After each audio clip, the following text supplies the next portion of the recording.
La mañana después de que mi esposo me rompiera la cara, me paré frente a la cafetera como si nada hubiera pasado. El aroma del café recién hecho llenaba la cocina, cálido y familiar, mientras mi ojo izquierdo se cerraba lentamente por la hinchazón. La luz del amanecer entraba por la ventana, dorando las encimeras, iluminando cada grieta, incluida la que llevaba dentro. Él pensaba que yo estaba derrotada, pensaba que el golpe me había enseñado una lección, que iba a quedarme, a disculparme, a convertir lo ocurrido en un malentendido. Pero mientras removía el azúcar en su taza favorita, la blanca con una pequeña grieta en el borde, yo ya había tomado una decisión, silenciosa, irreversible, y él aún no tenía idea. La cafetera hizo ese sonido burbujeante de siempre, como si el mundo siguiera exactamente en su sitio.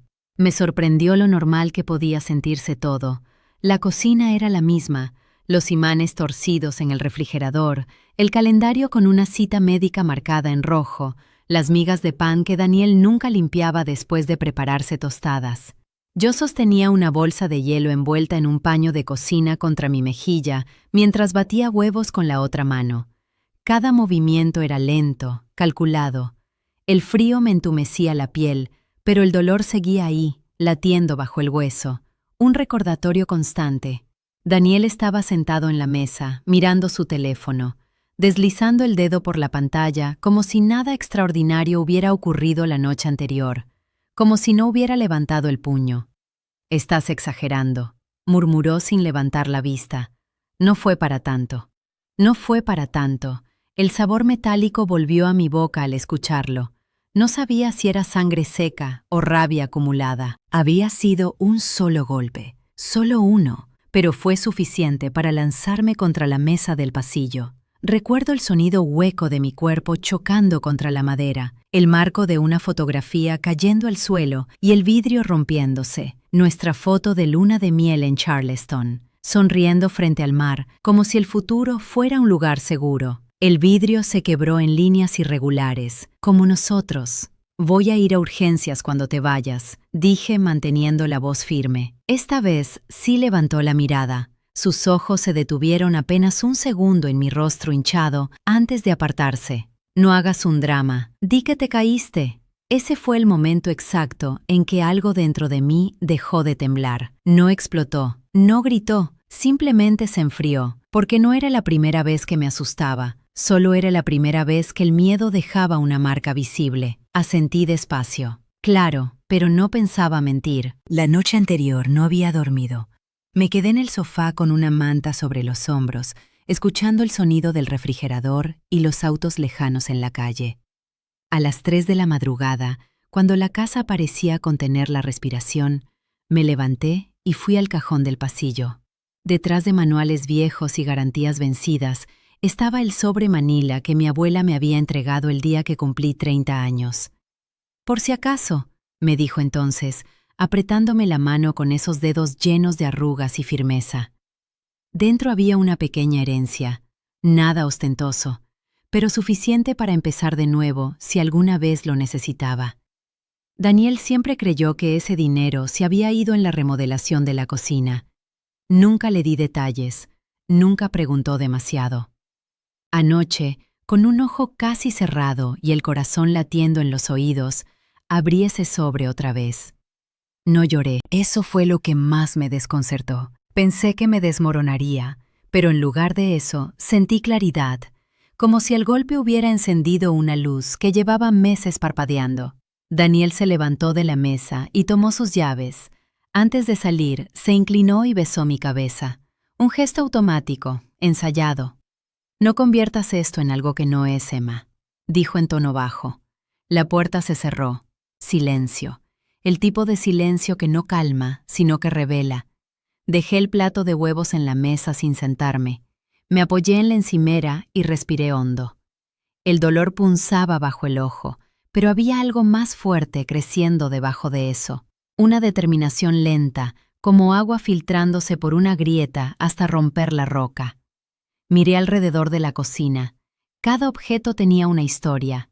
La mesa la compramos cuando aún creíamos que discutir era normal.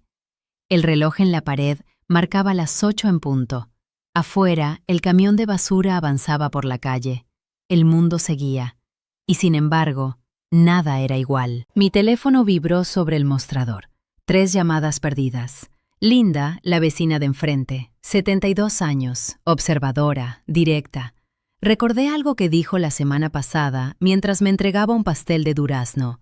Los hombres que azotan puertas con demasiada fuerza suelen azotar otras cosas también. En ese momento me reí. Hoy, la frase me erizó la piel. La llamé. Contestó de inmediato. «Cariño, ¿estás bien?» Tragué saliva. «¿Por qué lo preguntas?» Hubo una pausa breve. «Porque casi llamo a la policía anoche». Sentí que el aire se volvía más denso. No estábamos tan aislados como Daniel creía. Alguien había escuchado. Alguien había notado. Me miré en el reflejo oscuro del microondas. El moretón empezaba a tomar un tono violáceo profundo. Mi rostro no parecía el mío, pero mis ojos estaban despiertos. Y en ese instante entendí algo que hasta entonces me negaba a aceptar. Lo más peligroso no era el golpe, era quedarme después de él. Apreté el teléfono con más fuerza.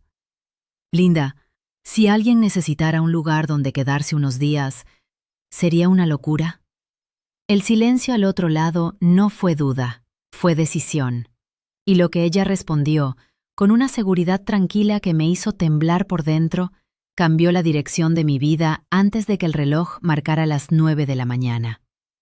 «No, cariño», dijo Linda al otro lado del teléfono con una firmeza que me sostuvo. «No sería una locura, sería inteligencia. Ven ahora mismo». Colgué y por primera vez en mucho tiempo no sentí que estaba exagerando. Sentí que estaba reaccionando. Me puse unas gafas de sol grandes, aunque el día estaba nublado. Octubre en Columbus siempre tiene ese cielo gris que parece contener lluvia sin decidirse. Crucé la calle con el corazón latiendo fuerte, consciente de cada paso, como si estuviera cruzando una frontera invisible. La puerta de Linda se abrió antes de que tocara. Sus ojos recorrieron mi rostro sin dramatismo. No gritó, no preguntó «¿Qué hiciste?». Solo inhaló hondo y dio un paso a un lado. «Pasa». Su casa olía a canela y madera antigua. Había una radio encendida en volumen bajo, música instrumental suave. El contraste con mi cocina hacía que todo se sintiera irreal. Me senté en su sofá, sobre un quilt azul que ella misma había cosido hacía años.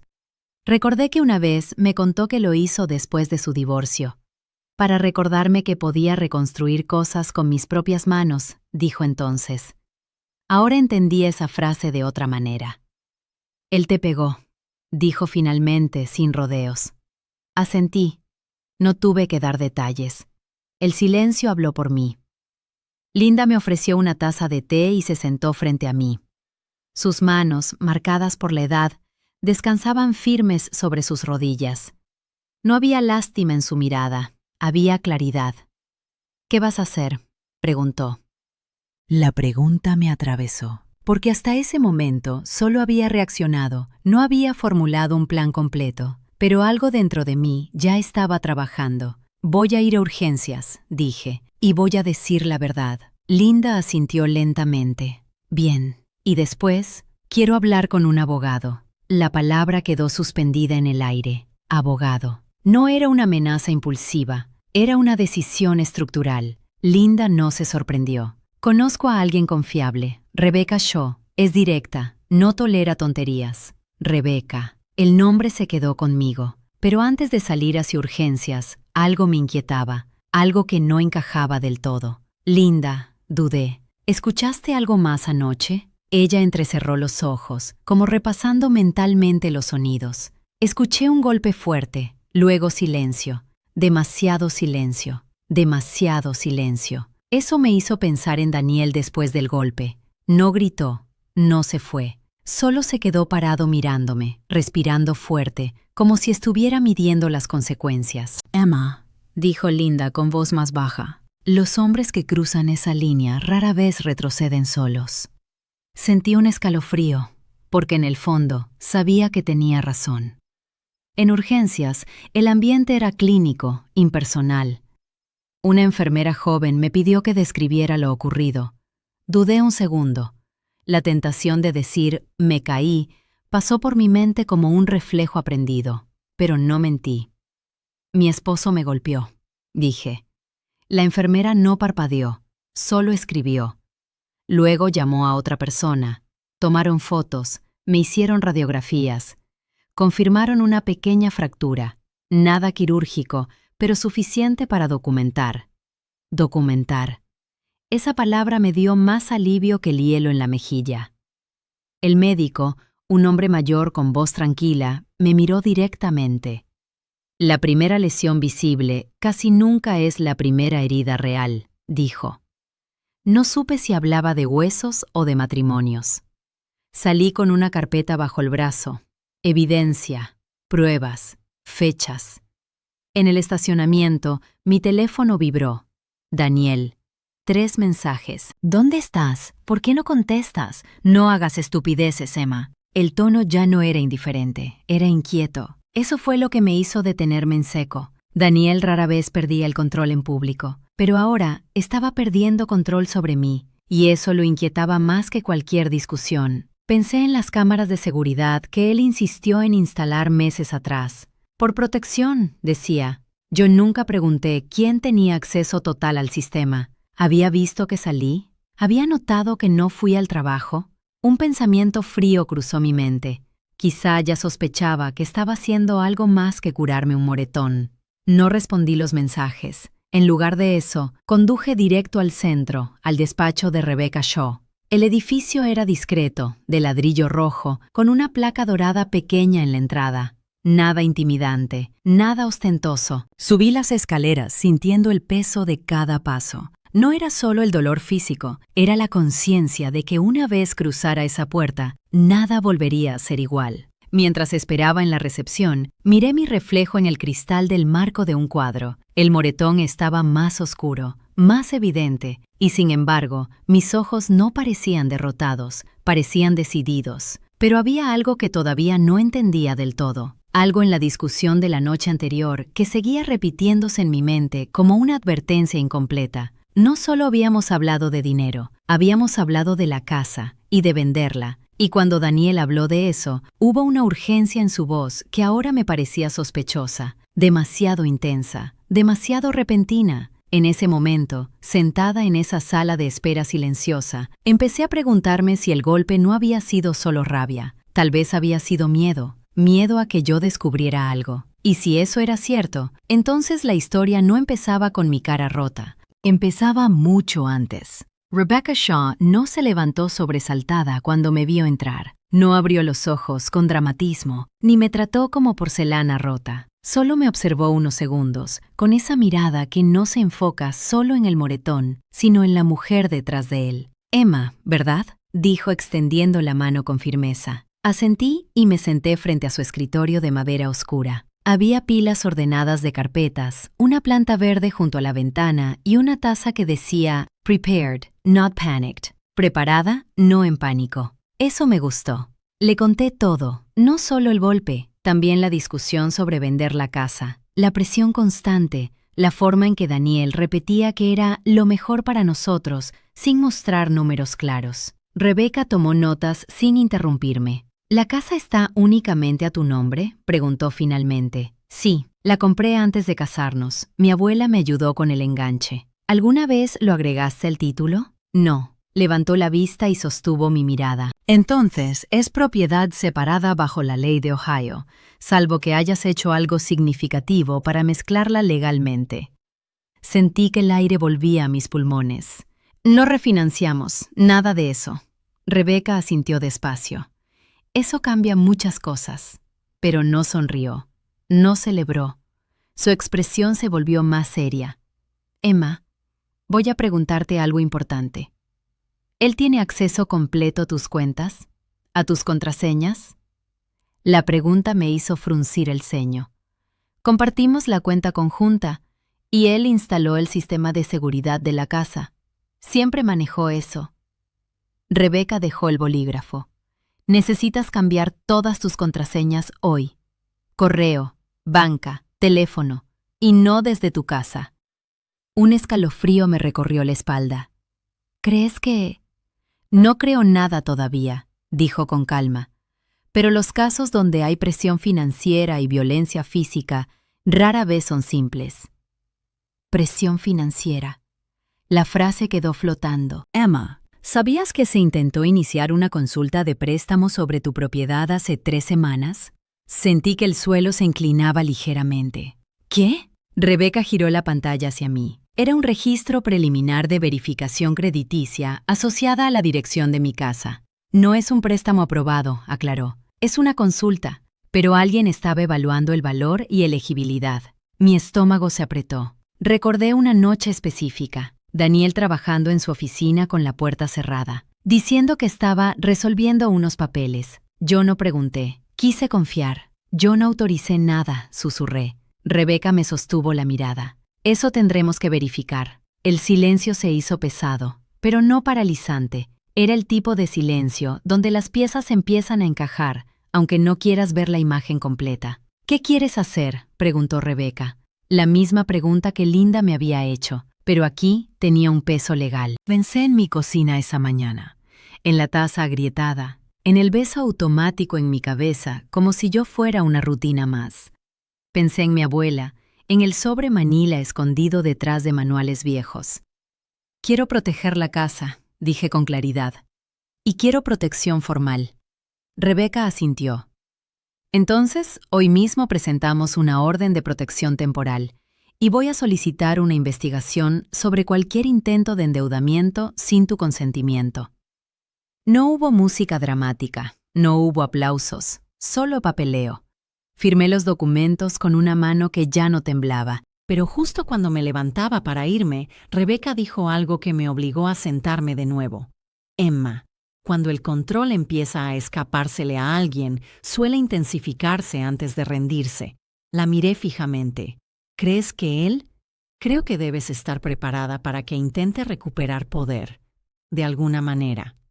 Salí del despacho con una carpeta más gruesa que la que llevaba al entrar.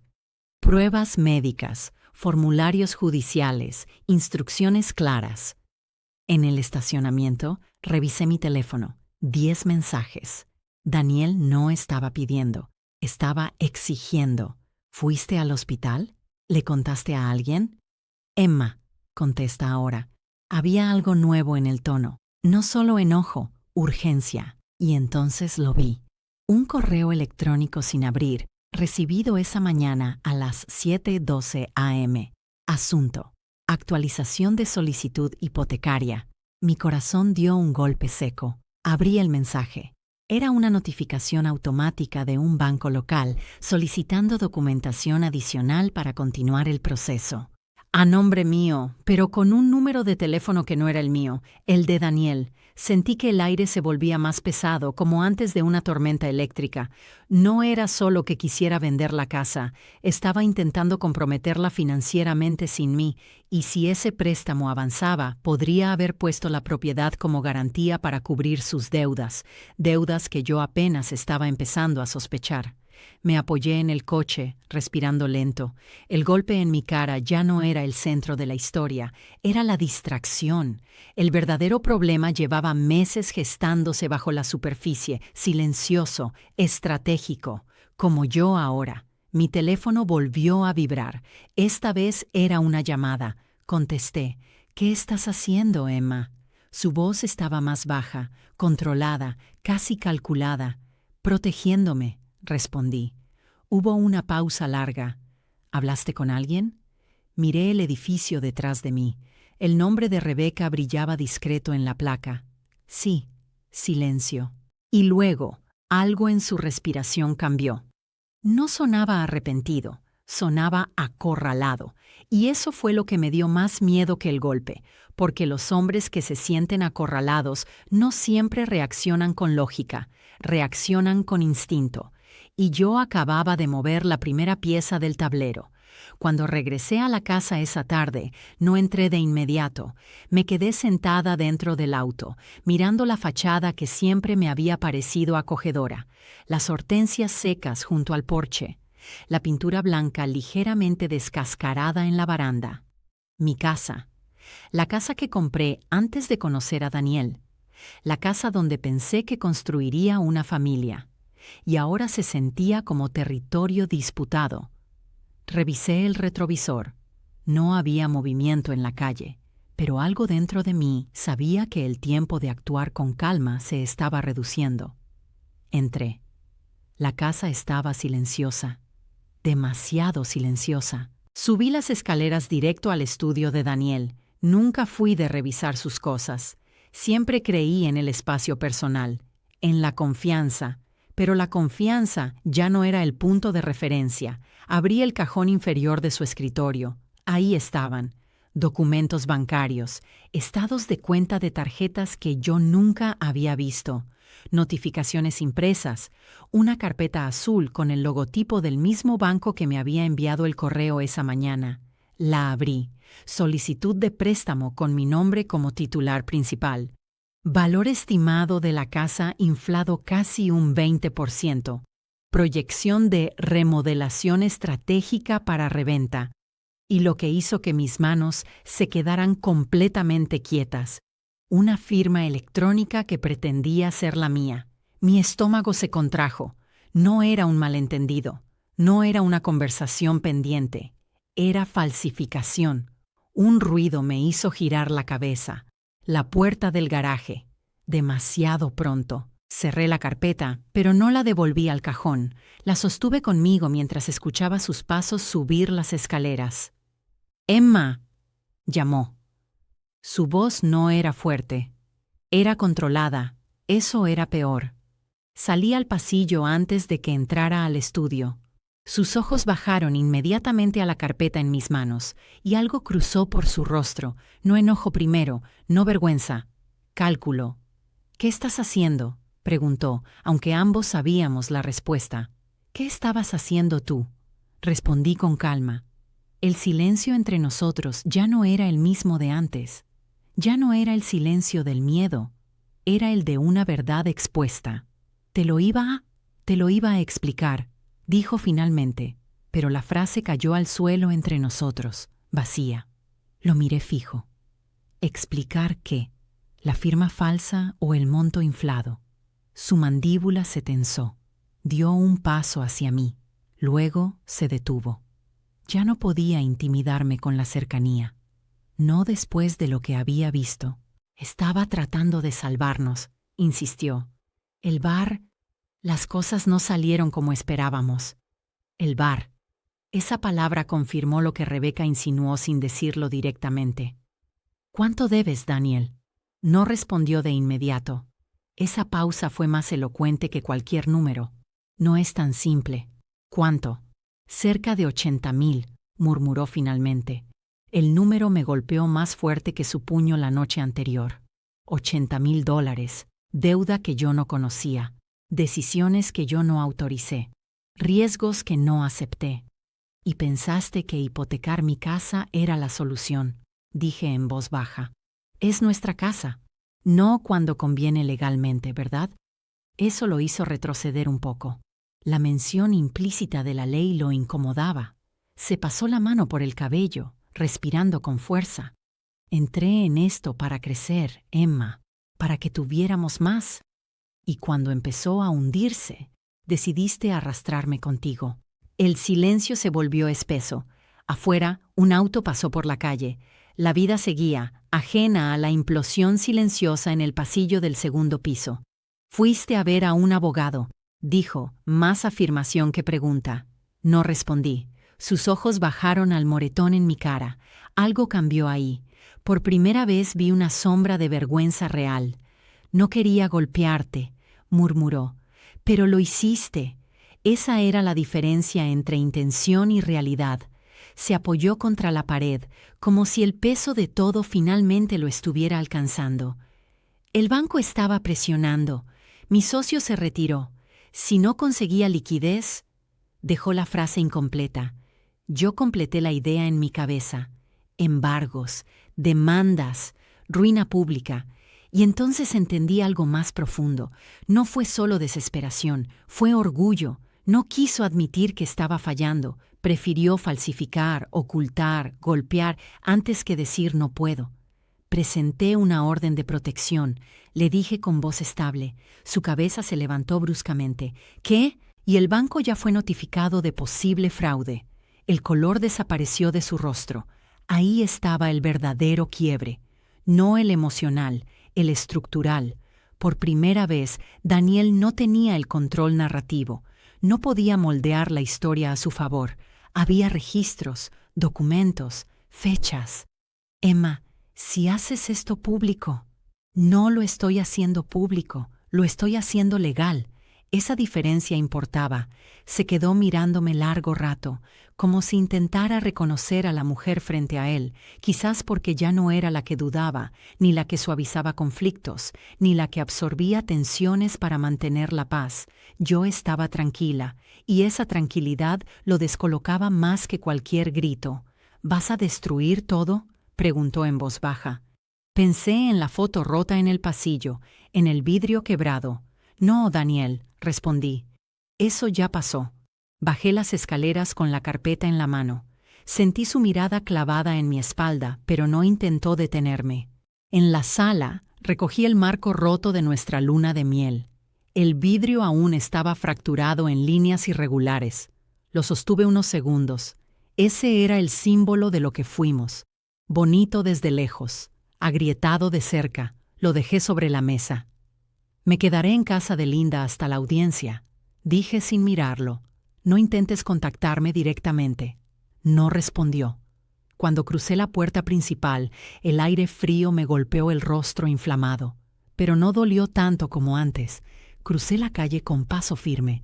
Linda me esperaba en el porche, como si supiera que ese momento iba a llegar. ¿Qué pasó?, preguntó.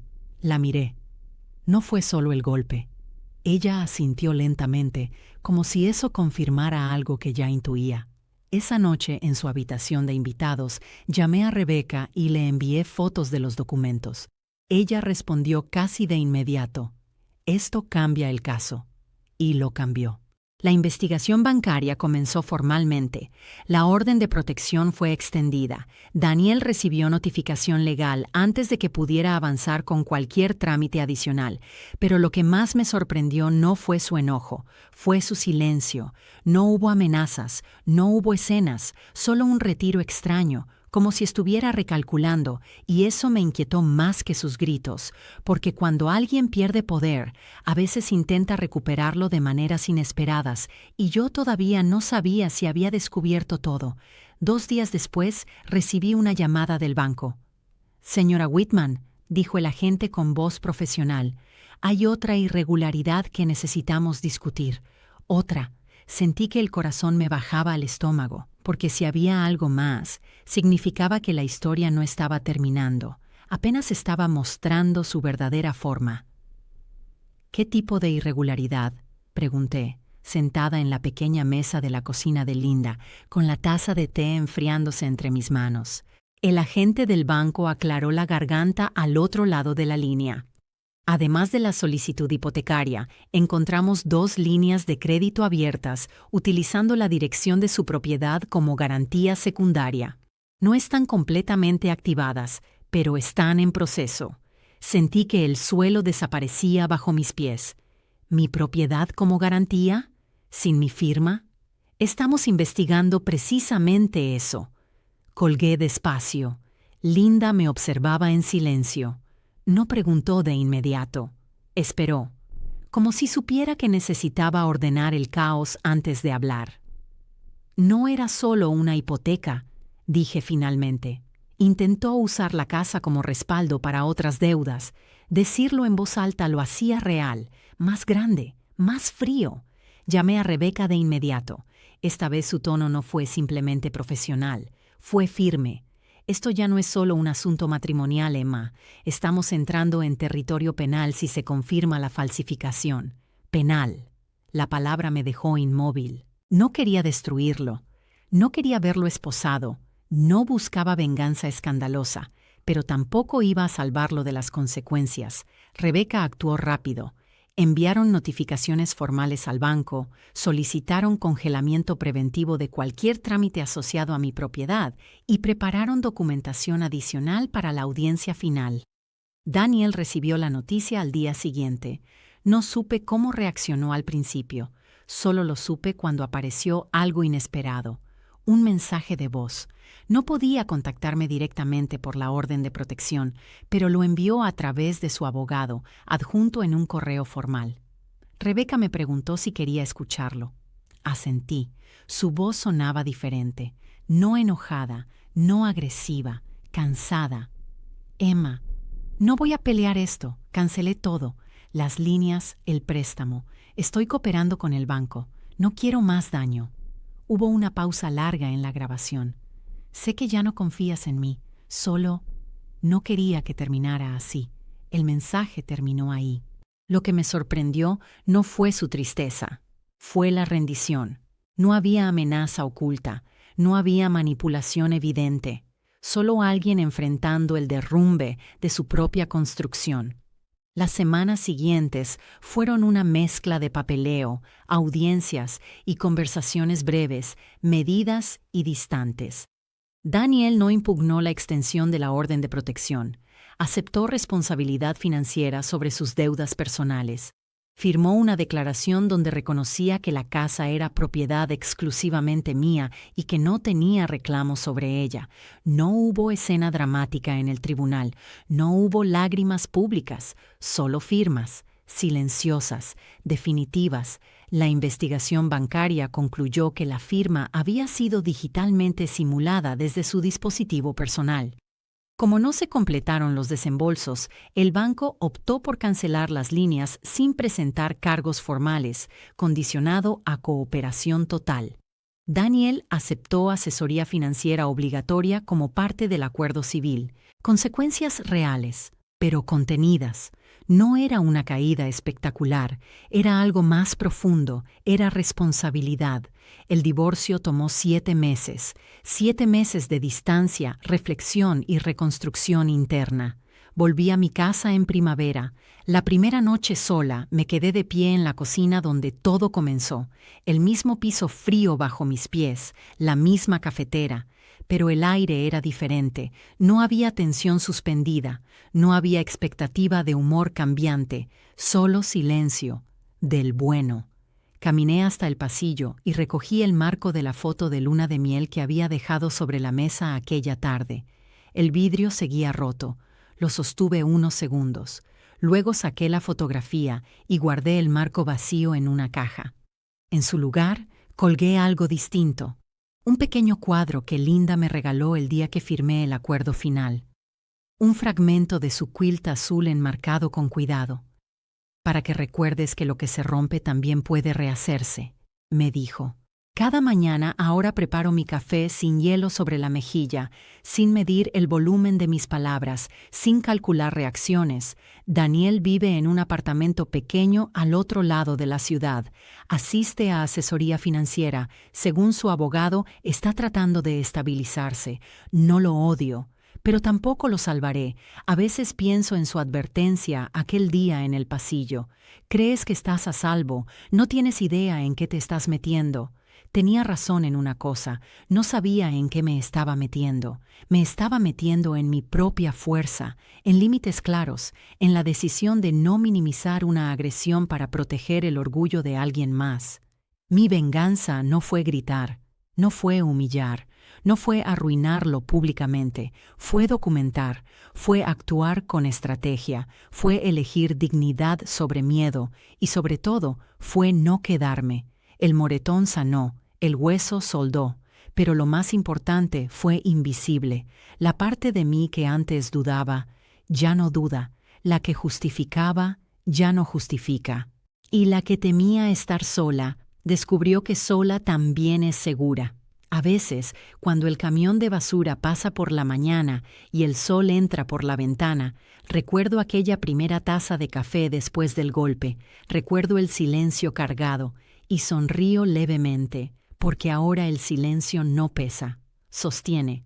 Si esta historia te dejó pensando, te invito a suscribirte, dar like y compartirla con alguien que necesite escuchar que siempre hay una salida digna. Y si alguna vez elegiste tu paz por encima del miedo, me encantaría leerte en los comentarios. A veces, contar nuestra verdad es el primer paso para recuperar nuestra fuerza.